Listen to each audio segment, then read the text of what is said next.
Sou de Belo Horizonte, eu era do PTB, né? Me leva para o marxismo, uma inquietação teórica e prática. Entende? Quer dizer, eu queria entender o mundo. E era o marxismo que me dava os instrumentos para isso. Então eu tive razões teóricas e práticas para abraçar o marxismo. E não era só eu, era a turma toda, eram chamados gênios, né? Os bolsistas que ficavam lá no 7º andar, ou 6º andar, sei lá, não me lembro aonde. A gente ficava ali o dia inteiro estudando. Então dali surgiu os fundadores da Polop, dali surgiram os fundadores da Ação Popular, da AP, que eram os cristãos de esquerda, o Betinho era o líder deles, com o Vinícius Caldeira Brant, enfim. Para isso a gente estudava e com aquele sonho da juventude pensava em mudar o mundo, mudar o Brasil, mudar a América Latina, mudar tudo. E ainda vem a influência da Revolução Cubana, aí sim foi o olé, né? Meu pai era artesão, era alfaiate, mas meu pai era do Partido Comunista. E ele levou os irmãos, os sobrinhos, todos para o Partido Comunista. Quer dizer, eu tenho uma influência de casa.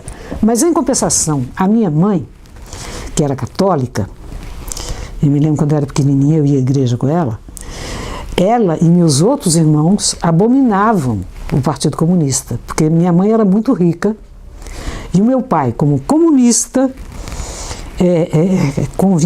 convencido de tal, ele pegou toda a fortuna da minha mãe e deu para o Partido Comunista. E nós comprou as 4 casinhas com o dinheiro que sobrou na periferia. A gente morava na periferia. Meus irmãos nunca perdoaram o papai. Tinham vergonha dele, dizia que ele era um desperdiçador e tal. E eu tinha orgulho dele. Eu era a única que tinha orgulho dele. E a minha mãe ficou anos sem sair de casa, porque não tinha joias, ele vendeu as joias dela toda, e não tinha vestido bonito. Até que meu irmão formou na faculdade de engenharia, e depois dessas coisas que ela gostava, aí ela começou a sair de casa, vale dizer. E a missa, né, com as joias dela, com os vestidos bonitos que o meu irmão, já engenheiro, dava para ela. Entende? Papai participou da intentona de 35, teve preso. Como era o nome do teu pai? Ivan de Oliveira Bambirra. Entre parênteses, Bambirra é um nome inventado. Meu avô era Braga, mas como chamavam ele de Bamba, porque era Bamba, e birrento, Bambirra. Ele adotou o nome Bambirra, tanto que quem chama Bambirra tem que ser meu parente, uma família muito pequenininha. E, no fundo, o papai admirava a gente. Mesmo com você optando pelo PTB? Eu fazia aliança com o PT, né, nessa época, com o PTB. No movimento sindical? Claro, fazia aliança e tal, né. Aí a coisa ficou pior quando a gente formou a Polop. Mas eu me lembro que minha mãe falava, os comunistas da Vaninha são comunistas bons, porque ajudam ela. Já os comunistas do Ivan, o pai, né, são comunistas que não prestam, levaram o dinheiro todo da gente. Entende? Ela falava que ajudam porque na época da clandestinidade a gente tinha uma casa que para ir lá tinha que ir de olho fechado. Aí mamãe e papai foram me visitar quando eu estava para ter minha filha e fomos buscar ele no aeroporto e eles falaram com ele, tem que ir de olho fechado. Bom, tudo bem, eles fingiram que foram com olho fechado. Minha mãe foi com olho fechado mesmo. Mas também ela podia olhar que ela não sabia. Ela, lá no meio de São Paulo, quando foi no dia seguinte, a gente levanta para tomar o café, tinha pãozinho fresco na mesa. Falei, pai, o senhor saiu, está proibido. Ele virou e falou assim, fica quieta, Vaninha. Ele gostava muito de falar isso, é um jeito muito parecido com o de Rui Mauro. Fica quieta, Vaninha, fica quieta. Eu tenho muita experiência. Experiência do velho comunista. Comprou pãozinho quente para nós, não submeteu a disciplina nenhuma. A motivação desse livro, que foi escrito no Chile há 40 anos atrás, foi devido a uma grave crise que ocorreu em todo o continente e que era produto da mudança do caráter da dependência devido à penetração intensa do capital estrangeiro nas nossas economias. os investimentos que antes vinham como importação de mercadorias passaram a chegar ao Brasil como investimento de capital. Então, o capital estrangeiro o que fazia? Aonde já existiam indústrias nacionais instaladas, eles entravam, não é certo? E tomavam o controle da situação. E onde não haviam certas indústrias, que as manufaturas e tudo isso sofreu um desenvolvimento muito intenso depois do segundo pós-guerra. Eles vinham então com as maquinárias, instalavam as maquinárias aqui já como investimento capital e passaram a controlar a economia. Quem controla a economia naturalmente controla o cenário político. E subjugar as nossas classes dominantes, que passaram à condição de classes dominantes dominadas, certo? Essa é a nossa história. Começa uma nova etapa, não é certo? De dominação externa, que na realidade era uma dominação interna, porque eles manipulam a economia, a política, a cultura, etc, etc, etc, os níveis da sociedade brasileira. O capital estrangeiro passa a ser, manda tudo no país. Foi isso, exatamente entender esse processo para encontrar vias de superação. A minha obra sempre foi uma obra muito militante. Eu nunca escrevi nenhuma página que não tivesse um objetivo de ajudar a transformar, a mudar a realidade do continente, a realidade da América Latina e a realidade do Brasil em particular. Então essa foi a intenção da obra. Agora, não foi uma obra surgida do vazio. Nós no Chile formamos uma equipe que começou a estudar as relações de dependência. Então, dois colegas, o Orlando Caputo e o Tito Pizarro, começaram a estudar as relações internacionais dependentes. O Teotônio dos Santos, que era o coordenador da equipe, começou a estudar os Estados Unidos. Ele dizia, os gringos vêm aqui e estudam a América Latina, estudam o Brasil. Agora nós vamos lá para estudar eles, né? E o Sérgio Ramos, que era outro membro da equipe, ele começou a estudar a situação política do Chile, certo? Era vésperas da chegada ao Allende do poder. Então, ele ainda, o livro dele se chamava, se não me falha a memória, Chile, uma economia de transição. Será que aquilo era uma transição? Né? Porque ele dizia que nós tomamos, e dizia corretamente, nós tomamos o governo, mas não tomamos o poder. O poder ainda está nas mãos da classe dominante. Logo a classe dominante mostrou realmente quem é que tinha o poder ali, com o golpe contra o Allende. Bom, então esse foi o contexto, quer dizer, o clima de radicalização do Chile, a possibilidade de vitória do Allende, porque o Allende só vai ser eleito depois que o meu livro já estava impresso, por exemplo. Né? E a América Latina vivia num cenário de golpes militares em praticamente o resto do continente, com exceção do México, que nunca sofreu um golpe militar. E então eram circunstâncias políticas especiais, não é certo? O movimento havia saído de um ascenso do movimentos sociais, né, na América Latina. A Revolução Cubana se afirmava, né, a Revolução Cubana nos influenciou a todos nós. A Revolução Cubana influenciava a geração mais jovem da América Latina, que queria ver uma transformação, queria realmente ver na prática um mundo melhor, que era o que a Revolução Cubana mostrou e continua mostrando até hoje, sendo a única experiência socialista que sobrevive. Né?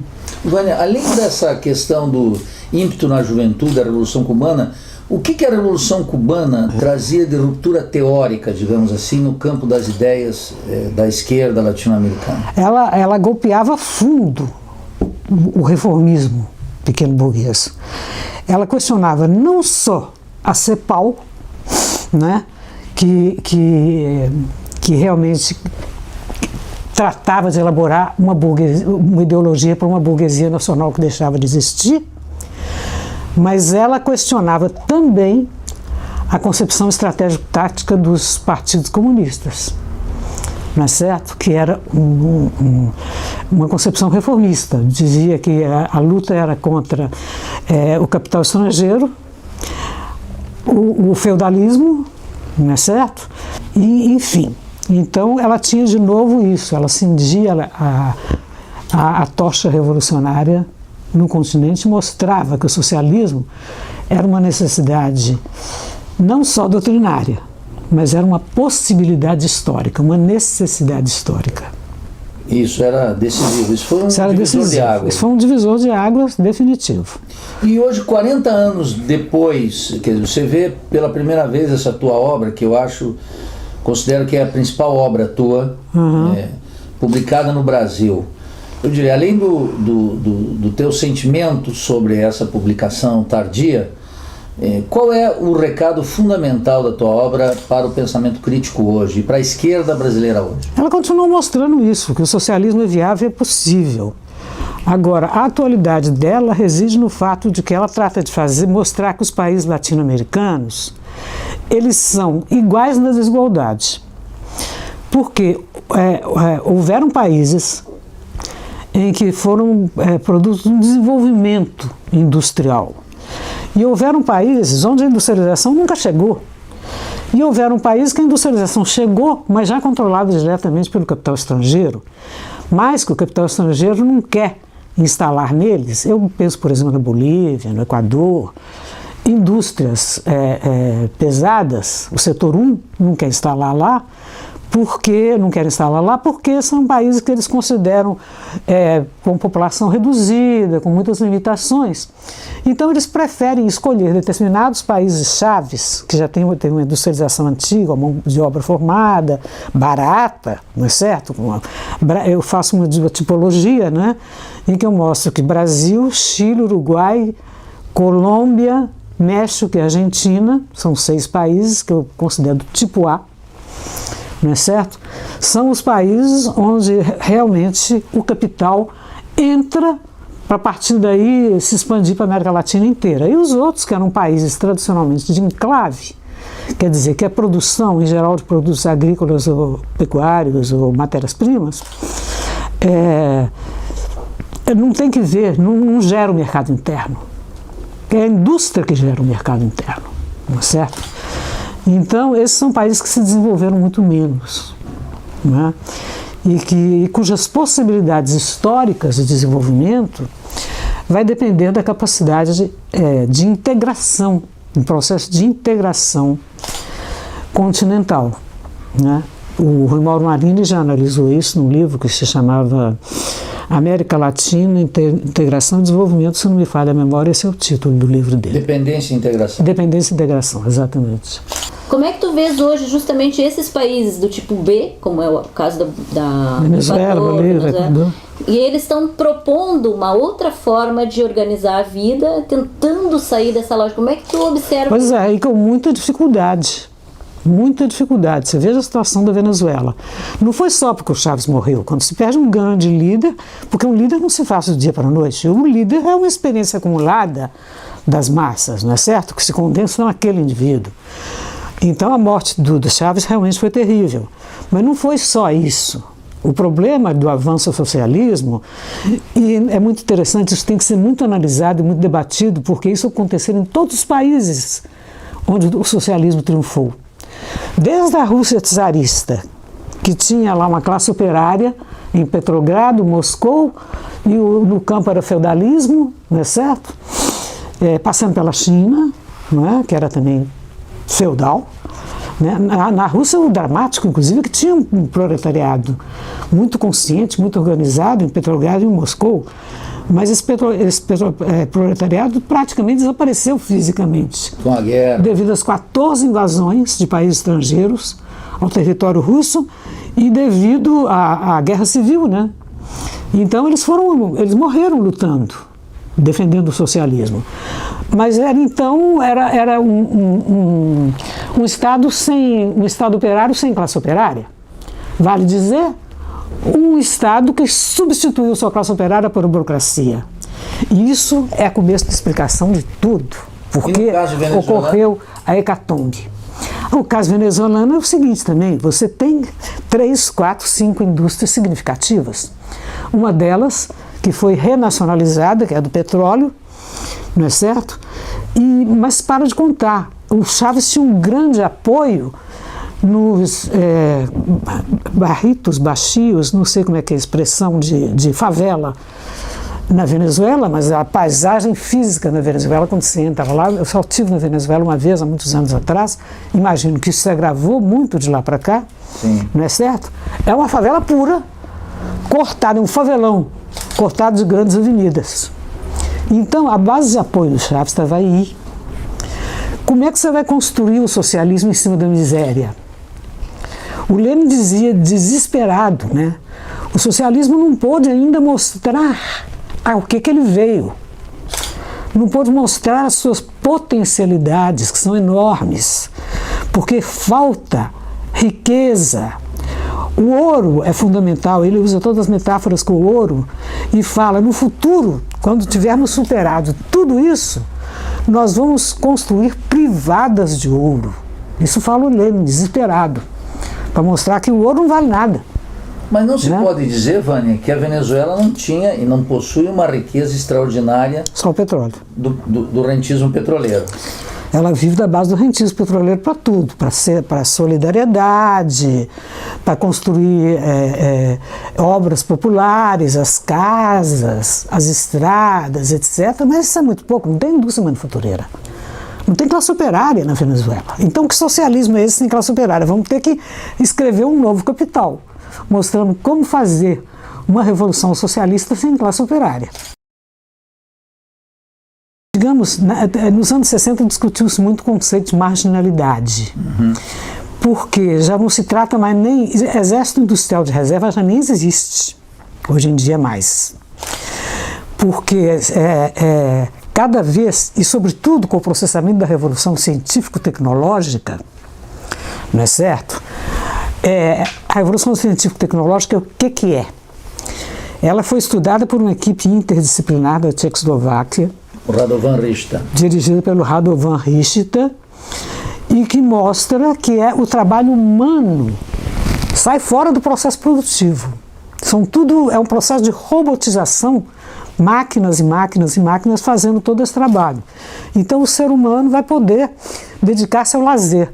Não, lazer no sentido de ficar planando na praia, de barriga para cima, não é isso. Ele vai poder aperfeiçoar a cultura, as descobertas, os descobrimentos científicos, desfrutar da natureza, desfrutar da vida, não é certo? Porque não vai haver escassez de bens, ao contrário, vai haver abundância. Sair do vale de lágrimas, exatamente. Então, é isso que vai liberar a humanidade, mas ele também mostra que exatamente por isso a revolução científico-tecnológica ela é incompatível com o capitalismo. Porque o capitalismo vive de quê? Da exploração do trabalho assalariado, da mais-valia. E na revolução científico-técnica não vai haver mais trabalho, não vai haver mais mão de obra, não vai haver mais trabalho físico. Então ela veio para criar um novo modo de produção que não é nem o socialista, é o comunista. O socialismo, isso é que ninguém entende, é uma mera transição, já dizia o Marx, a expressão é do Marx, mera, entre o capitalismo que vai morrendo e os brotos de comunismo que vão surgindo. É uma mera transição. Quando esses brotos vão ficando maiores, esses aqui vão diminuindo e tal, e aí o socialismo deixa de existir, como dizia todos os teóricos clássicos do marxismo, Marx, Engels e Lenin, deixará de existir, como deixará de necessidade de existir um Estado, aparelhos repressivos, etc., etc., que já tinha sido proclamado de maneira muito bonita pela Comuna de Paris. Tu acredita então que essa chamada revolução que acontece hoje nos países andinos de base indígena, por exemplo, vai ser muito difícil transformar a vida, já que lá não existe essa base operária? Não é só porque isso tem que se dar num contexto, e o Mauro Marinho falava muito disso, de uma revolução continental. entende? Quer dizer, no contexto de uma revolução mundial, umas regiões ajudando as outras, uns países ajudando os outros, umas classes ajudando as outras oprimidas, né? E então isso é uma luta global, entende? A força de uma passa para outra, é assim que eu vejo o processo. Não existem processos isolados, não é certo? São processos muito complexos em que as forças sociais se unem e se empurram para frente. Ninguém pode deter o desenvolvimento. Se deter o desenvolvimento, entra num processo de estagnação e morte, a sociedade acaba.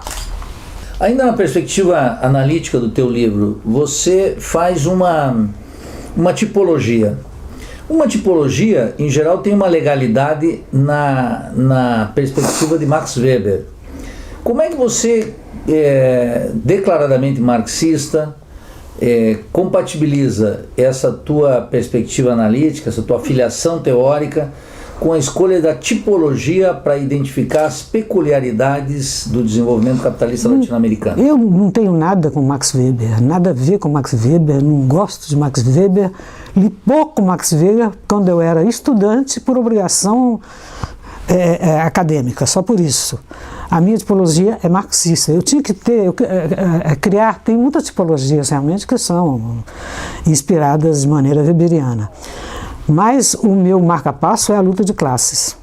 A tipologia é um recurso analítico para separar países que tiveram desenvolvimentos completamente diferentes devido à industrialização. O nível de desenvolvimento do país se dá pelo processo de industrialização, como no futuro o nível de desenvolvimento do país se dará pelo processamento da revolução científico-tecnológica. Tudo vai mudando, tudo vai evoluindo.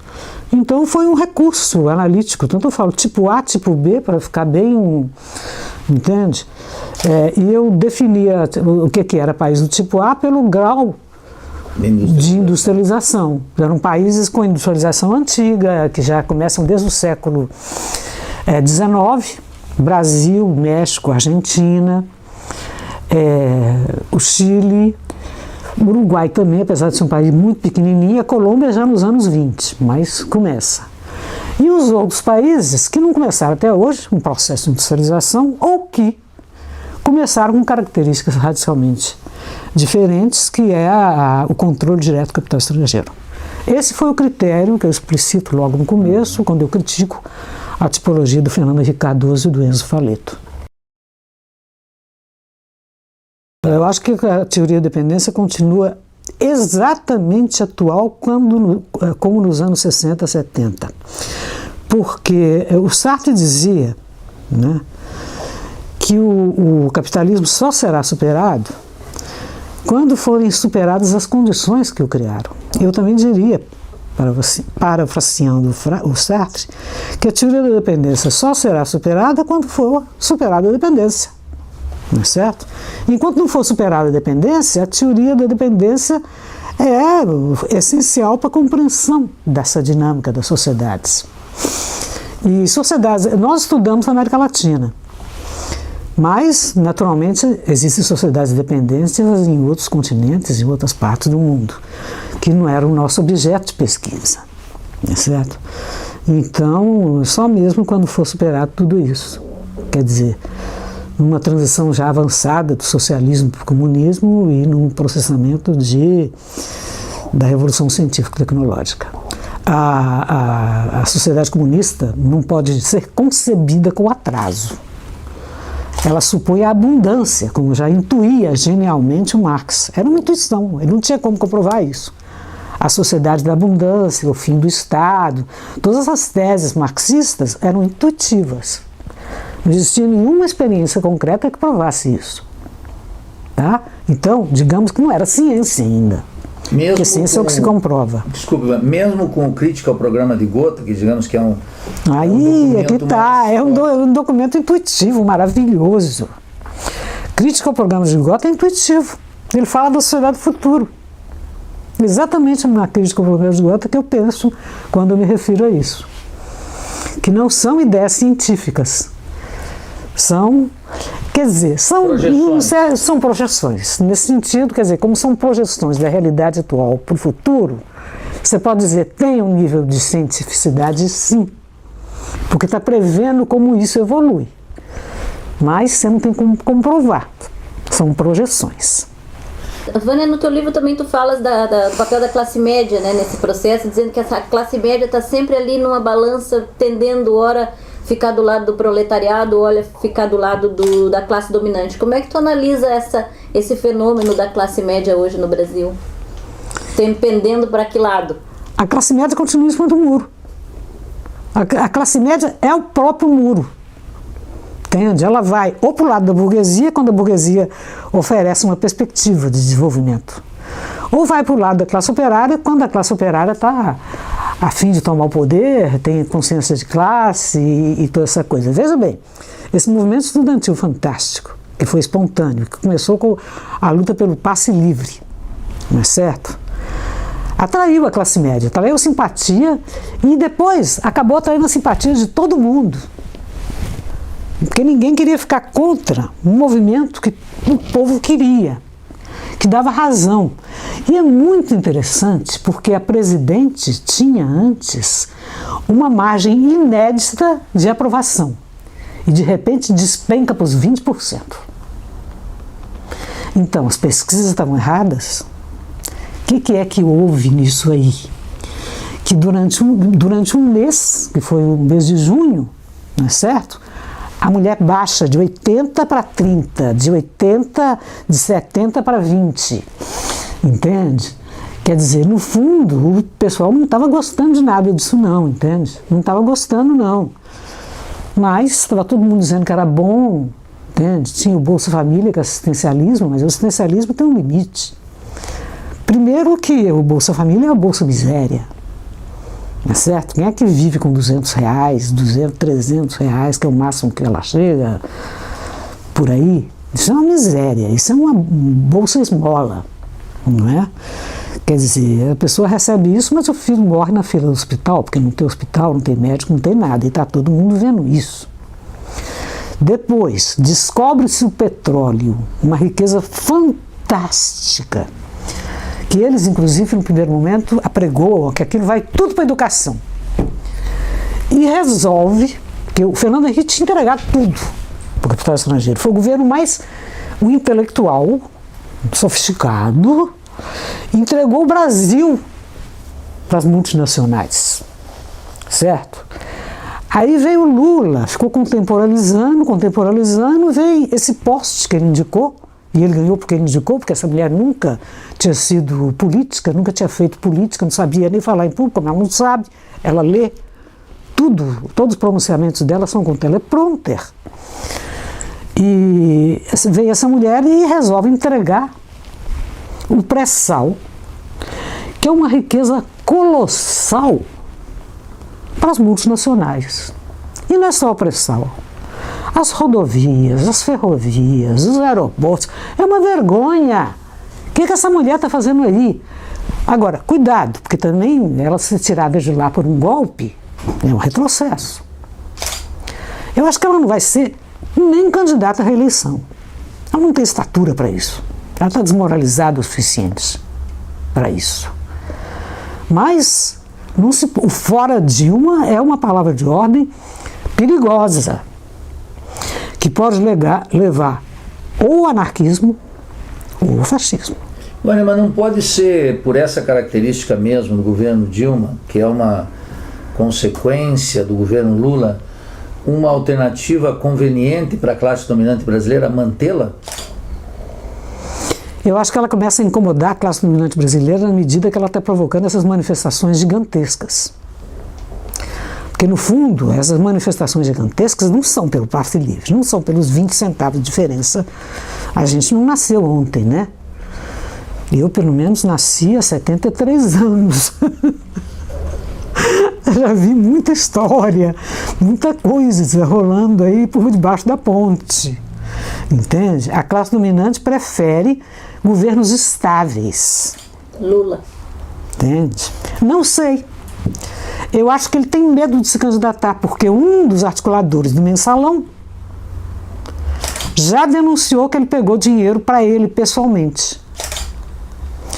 E isso aí, o PT, que antes era o partido, eu falei isso ontem na minha conferência, o partido que era o partido da ética, se mostrou ser um partido que não sabe o que é ética.